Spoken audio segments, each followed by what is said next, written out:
Hi hello welcome to run TV Telugu. Amaravati championship భాగంలో అయితే ఇక్కడ పల్నాడు అలాగే చిత్తూరు వాళ్ళైతే కబడ్డీ అయితే ఆడుతున్నారు. అలాగే అక్కడ చూసుకున్నట్లయితే నంద్యాల అలాగే కోనసీమ అయితే ఆడుతున్నారు. ఇక్కడైతే హోరాహోరీగా అయితే మ్యాచెస్ అయితే జరుగుతున్నాయి. ఇక్కడ ఉన్న టీమ్స్ తో మాట్లాడదాము. ఎలా జరుగుతుందో చూడండి, ఎంత టగఫర్ గా జరుగుతుంది అంటే మ్యాచ్ అంత టగఫర్ గా జరుగుతుంది. ఇక్కడ ఉన్న మ్యాచెస్ అన్ని కవర్ చేద్దాం, అలాగే ఇక్కడ ఉన్న వారితో మాట్లాడి ఇక్కడ విశేషాలు తెలుసుకుందాం. సో ఇక్కడ చూసుకున్నట్లయితే హోరాహోరీగా అండర్-23 కబడ్డీ అయితే జరుగుతుంది. ఇక్కడైతే పల్నాడు నుంచి వచ్చిన ఒక సార్ అయితే ఉన్నారు. సార్తో మాట్లాడదాం. సార్ నమస్తే. సార్ నమస్తే అండి. సార్ మొదటిగా హార్టీ కంగ్రాచులేషన్ సార్. ఇక్కడ ఇంతవరకు రావడం అనేది ఒక గొప్ప. ఎలా ఉంది సార్ ఇప్పుడు ఇక్కడికి వచ్చారు కదా సార్, మీరు ఎక్కడి నుంచి వస్తున్నారు, మీ పేరు ఎలా సార్? మేము పల్నాడు జిల్లా నుంచి అండర్-23 కబడ్డీ మెన్స్ విభాగంలో మేము మేనేజర్గా ఇక్కడికి రావడం జరిగింది. మా టీం మెంబర్స్ బాగా ఆడుతున్నారు. ఇప్పుడు చిత్తూరు మీద ఆడుతున్నారు మా పిల్లలు. బాగా హోరాహోరీగా జరుగుతుంది మ్యాచ్లు. అకామిడేషన్ కూడా బాగానే ఉంది. అంత ఒక పండగ వాతావరణం ఇక్కడికి వచ్చిన తర్వాత ఒక పండగ వాతావరణంలా ఉంది. ఇప్పుడు మ్యాచ్ ఎలా జరుగుతుంది సార్?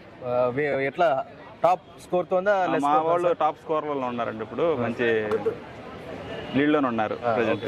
సార్ ఇప్పుడు పల్నాడు నుంచి అంత దూరం ఇటుకు వచ్చారు కదా సార్, మీకు ఇక్కడ గేమ్ స్పోర్టివ్గా ఉందా లేకపోతే ఏదైనా? చాలా స్పోర్టివ్గా ఉండేదండి. అంటే మన రాష్ట్రం మొత్తం నుంచి ప్లేయర్స్ వస్తారు కాబట్టి అంత స్పోర్టివ్గానే ఉండేది. కన్ఫామ్గా మనం బెటర్గా ఆడగలిగితేనే పై వరకు వెళ్ళగలుగుతాం. మా జిల్లాలో ఇంత బెటర్గా ఆడాం కాబట్టి మా టీంని ఎడదాకా తీసుకురాగలిగాం. స్పీడ్. సార్ మీరు ఏ స్కూల్ నుంచి వచ్చారు? పల్నాడు నుంచి కొంచెం వివరాలు చెప్తారా సార్? మేము వినుకొండ నియోజకవర్గంలో న్యూజన్ల మండలం నుంచి పీడీగా వచ్చామండి. మాకు ఇక్కడ పల్నాడు టీంకి మేనేజర్గా వేయడం జరిగింది డ్యూటీ మాకు. సార్ అలాగే సార్ అక్కడున్న పల్నాడులో అన్ని వసతులు ఉన్నాయా సార్?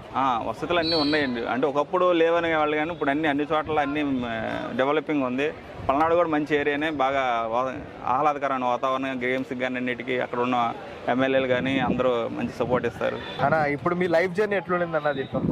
మా లైఫ్ జర్నీ అంటే నేను 2013లో బీపీడీ చేశాను సార్. అప్పటి నుంచి నేను డిఎస్సి ప్రిపేర్ అవుతా ఉన్నాను. 2018లో రాశాను, తర్వాత రాలేదప్పుడు. ఈ మెగా డిఎస్సి కూటమి ప్రభుత్వం వచ్చిన తర్వాత మెగా డిఎస్సి ఇస్తే మేము త్రూ ఎగ్జామ్ ద్వారా రాసి ఇక్కడ దాకా వచ్చి డిఎస్సీలు సెలెక్ట్ అయ్యి పల్నాడు జిల్లా న్యూజన్ల మండలంలో మేము ఎస్ఏపిగా సెలెక్ట్ అవ్వడం జరిగింది. అక్కడ జరిగిన కాడి నుంచి మా పిల్లలు మా స్కూల్ నుంచి ఒక పిల్లడు వాలీబాల్ ఆడాడు. తర్వాత ఇద్దరు పిల్లలు ఆల్రెడీ ఇక్కడ స్టేట్ మీట్కి కబడ్డీకి అండర్-17 గర్ల్స్ ఇద్దరు తీసుకొచ్చాం. అన్న అలాగే చూసుకున్నట్లయితే ఇప్పుడు మీరైతే కూటమి ప్రభుత్వం మెగా డిఎస్ అన్నారు. నేను ఇప్పుడు అడిగేది ఒకటేనా, కూటమి ప్రభుత్వంలో ఈ రాష్ట్ర స్థాయి క్రీడా కార్యక్రమం జరుగుతుంది కదన్నా, ఇది పిల్లల్లో ఒక చైతన్యం తెచ్చి రేపు జరిగే ఒక చైతన్యంలాగా ఉండొచ్చు అంటారన్నా? కూటమి ప్రభుత్వం యొక్క ముఖ్య ఉద్దేశం అంటే మట్టిలో మాణిక్యాలు, అంటే మన గ్రామ స్థాయిలో ఉన్న మాణిక్యాలు వెలుగు రాకుండా అట్లా ఉన్నారని చెప్పి ఈ గేమ్స్ కండక్ట్ చేయడం జరిగింది. దీని ద్వారా చాలామంది క్రీడాకారులకి మంచి అవకాశం అనేది వస్తుందని నేను బాగా నమ్ముతున్నాను. అది అన్న ఇప్పుడైతే కబడ్డీ అనేది ఒక మంచి గేమ్ అన్న. అంటే గేమ్ ఆడుతున్న కొద్దీ మైండ్ షార్ప్గా ఉండాలా, దీనివల్ల యూజెస్ ఏముంటాయన్న? కబడ్డీ అనేది ఒక టాక్టికల్ గేము.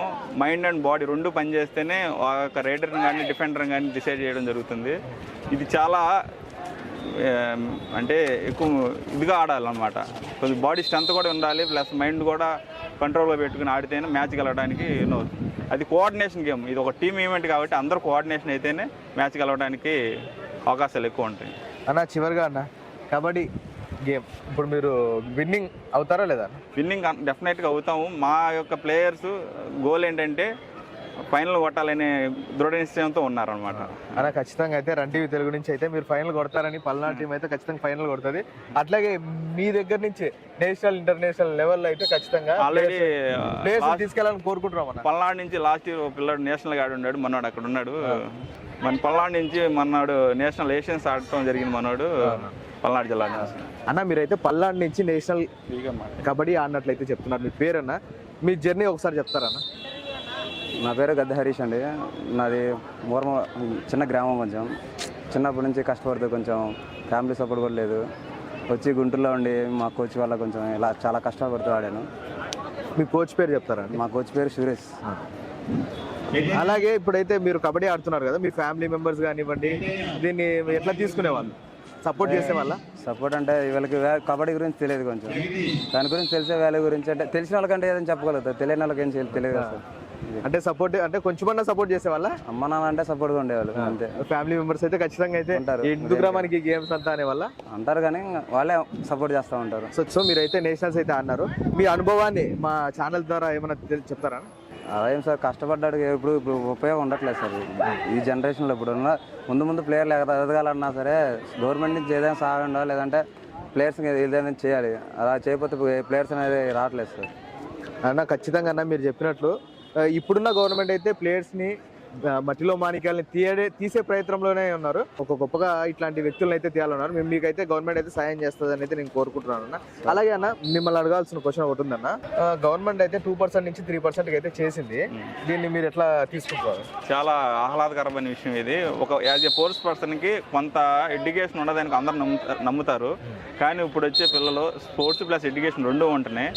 కానీ ఆడు కష్టపడి గ్రౌండ్లో ఆడినందుకు వాడికి ఎంతో కొంత మేలు జరగాలని ఈ కూటమి ప్రభుత్వం 2% నుంచి 3% తీసుకెళ్ళడం జరిగింది. ఇది చాలా మంచి విషయం అని చెప్పి నేను అంటే ఒక యాజ్ ఏ పీడీగా నేను నమ్ముతున్నాను. గవర్నమెంట్కి నేను ఒక హార్దికపూర్వమైన ధన్యవాదాలు తెలియజేస్తున్నాను. ఓకే అన్న, థ్యాంక్ యూ సో మచ్ అన్న.